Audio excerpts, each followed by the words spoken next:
ये है हिमाचल प्रदेश के ज़िला कांगड़ा में स्थित शैलकृत मंदिर मसरूर का प्रवेश द्वार। ऐसी मान्यता है कि पांडवों ने अज्ञातवास के दौरान इस मंदिर का निर्माण किया था और एक विशालकाय शिला को काटकर इस मंदिर का निर्माण किया था। आप देख सकते हैं इस मंदिर में किस तरह से शिला को काटकर कलाकृतियाँ उकेरी गई हैं। अगर आप इस मंदिर में आना चाहते हैं तो इस मंदिर में आने के लिए आप हवाई यात्रा का सहारा ले सकते हैं। आपको दिल्ली से धर्मशाला के लिए फ़्लाइट लेनी होगी और उसके बाद मात्र 35 किलोमीटर की दूरी पर ये मंदिर स्थित है।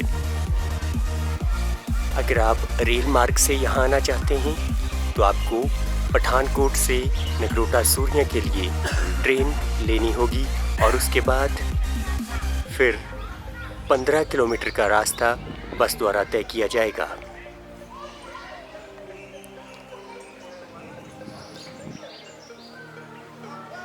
भारतीय पुरातत्व विभाग द्वारा इस मंदिर को अपने अधीन लिया गया है। शैलकृत मंदिर मूल रूप से 19 स्वतंत्र मुक्त खड़ी संरचना वाले मंदिरों का एक समूह है और बहुत सारी जानकारियां आप आराम से पॉज करके इस वीडियो में देख सकते हैं।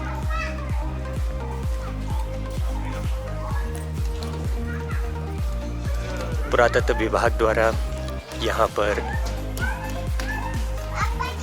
टिकट का प्रावधान है।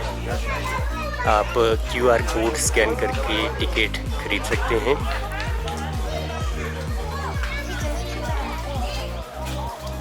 मंदिर के बिल्कुल सामने ये खूबसूरत सा सरोवर आप देख सकते हैं।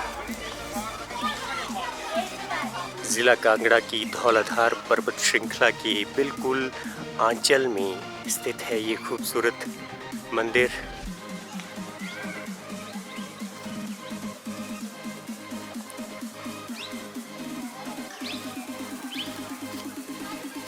ऐसी मान्यता है कि पांडवों ने अज्ञातवास के दौरान इस मंदिर का निर्माण किया था।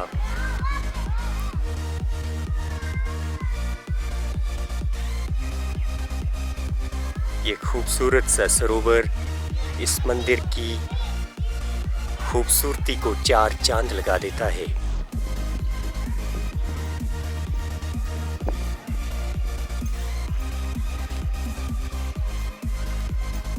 पुरातत्व विभाग द्वारा यहाँ पर सुरक्षा के लिहाज से कर्मचारी भी रखे गए हैं।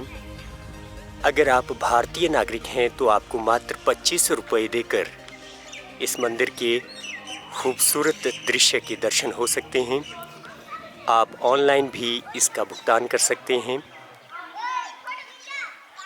आइए अब आपको लिए चलते हैं मंदिर के अंदर। यह है मंदिर का प्रवेश द्वार।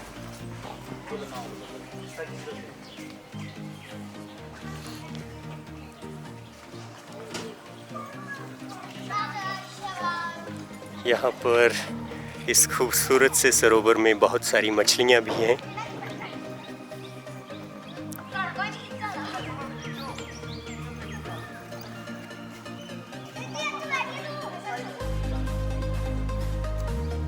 अगर इस मंदिर को हिमाचल की अजंता और अलोरा कहें तो कोई दो राय नहीं होगी।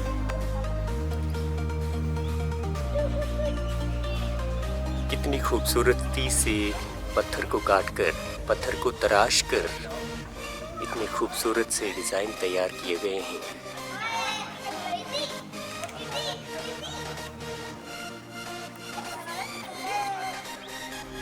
यह है मंदिर का मुख्य द्वार।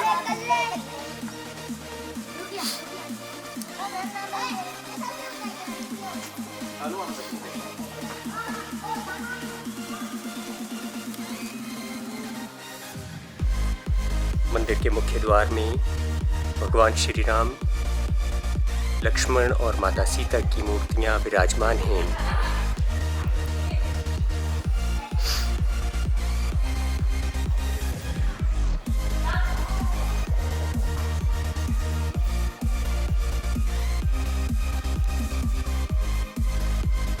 मंदिर की खास बात ये है कि इस मंदिर में किसी भी प्रकार का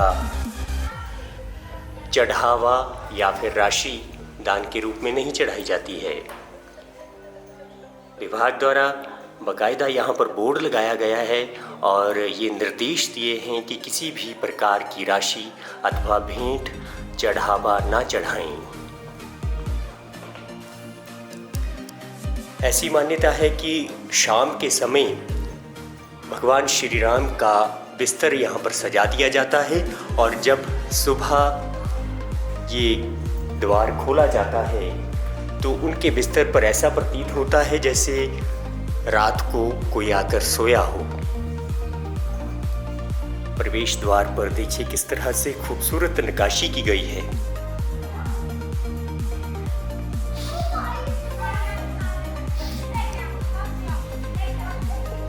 ये जो बड़े बड़े दो स्तंभ दिखाई दे रही हैं वो स्तंभ, ऐसी मान्यता है कि ये कोल्लू के बड़े बड़े से स्तंभ हैं। यहाँ पर इनका इस्तेमाल किसी ज़माने में शायद सरसों से तेल निकालने के लिए किया जाता था।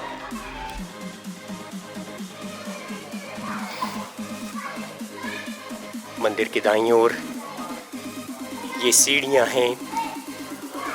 पौराणिक कथाओं की अगर हम बात करें तो ऐसी मान्यता थी ये सीढ़ियाँ आसमान तक पहुँचती थी।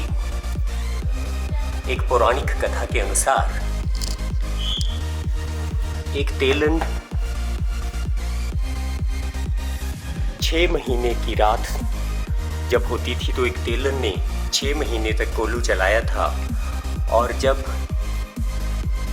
इस दौरान पांडवों ने इन सीढ़ियों का निर्माण किया था और ऐसी मान्यता है कि इन सीढ़ियों को आसमान तक वो पहुंचाना चाहते थे, लेकिन 2.5 सीढ़ियाँ बनाने को रह गई थी और तेलन कहने लगी थी कि बड़ी लंबी रात हो गई है, सुबह क्यों नहीं हो रही। तो अचानक ही सुबह हो जाती है और ये सीढ़ियाँ आसमान तक नहीं पहुंच पाती हैं। मंदिर के बाहर ये भगवान शिव की एक पिंडी रखी है।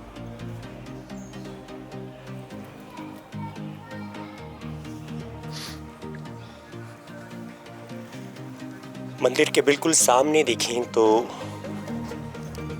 चट्टान को काटकर ये हाथी की प्रतिमा बनाई है। सन 1905 में जब ज़िला कांगड़ा में भयंकर भूकंप आया था उस दौरान ये मंदिर तहस नहस हो गया था।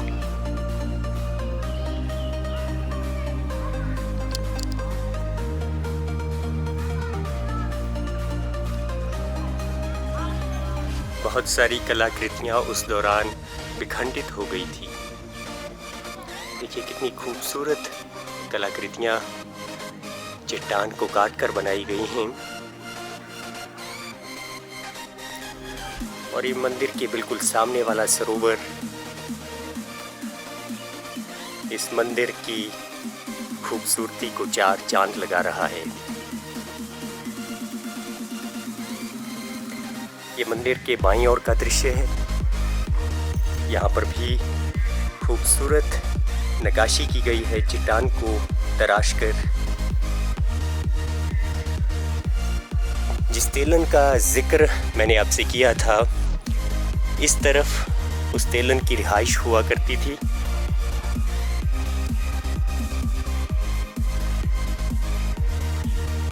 शायद यहाँ कहीं इस गुफा में तेलन रहा करती थी। ये गुफा उस तेलन की है, ऐसा पौराणिक कथाओं के अनुसार मैं आपको जानकारी दे रहा हूँ। इन जानकारियों की कोई ठोस तथ्य मौजूद नहीं हैं, लेकिन जो पौराणिक कथाएं यहाँ बुजुर्ग सुनाते हैं उनके अनुसार तेलन यहाँ पर रहा करती थी।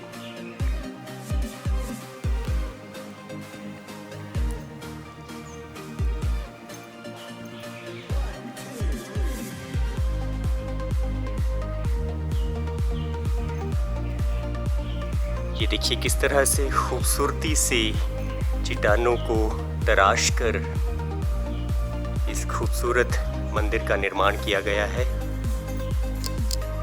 मंदिर के बिल्कुल दाईं ओर ये सीढ़ियाँ बिल्कुल ऊपर की ओर हमें ले जाएंगी। इन सीढ़ियों से हम आपको ऊपर का विहंगम दृश्य भी दिखाएंगे।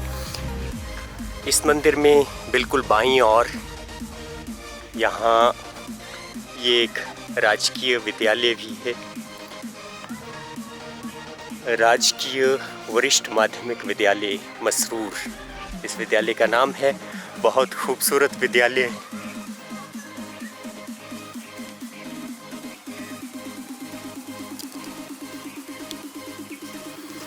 ये रास्ता बिल्कुल हमें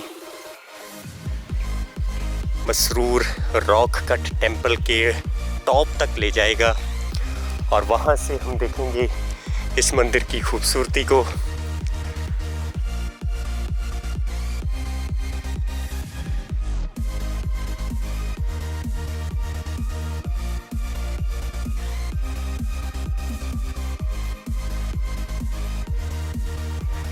आज क्योंकि बादल हैं, नहीं तो यहाँ से इस पहाड़ी के बिल्कुल पीछे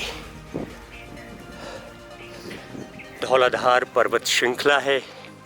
ये है मसरूर रॉक कट टेम्पल का दृश्य, खूबसूरत दृश्य। सामने मानसरोवर और इस मसरूर टेम्पल के पिछली ओर ये पार्किंग और ये छोटा सा गांव मसरूर।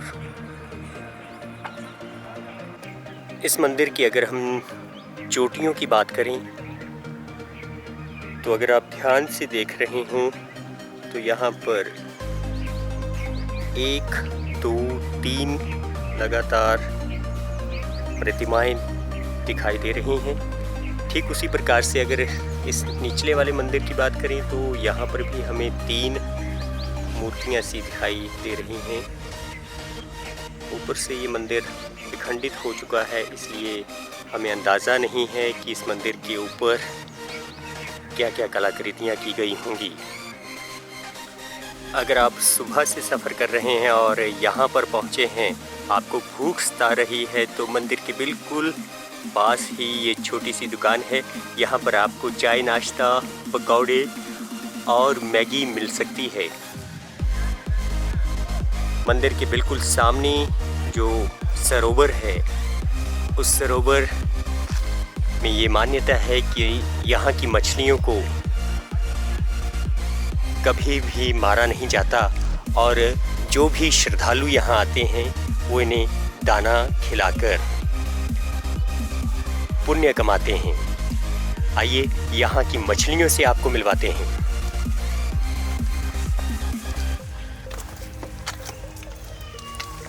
देखिए किस तरह से बहुत ही जल्दी मछलियाँ यहाँ पर पहुँच जाएंगी हमारे पास और इतनी तादाद में मछलियाँ पहुँच जाएंगी कि हमने सोचा भी नहीं था। इतनी बड़ी बड़ी और इतनी ज़्यादा तादाद में यहाँ पर मछलियाँ। अगर आप यहाँ पर सरोवर के किनारे बैठकर मछलियों को दाना खिलाते हैं तो मछलियों द्वारा जो पानी उछाला जाता है उससे आपके कपड़े गीले हो जाएंगे। थोड़ी आगे तक फेंकिए थोड़ा, ताकि बाकी मछलियों को भी पता चल सके।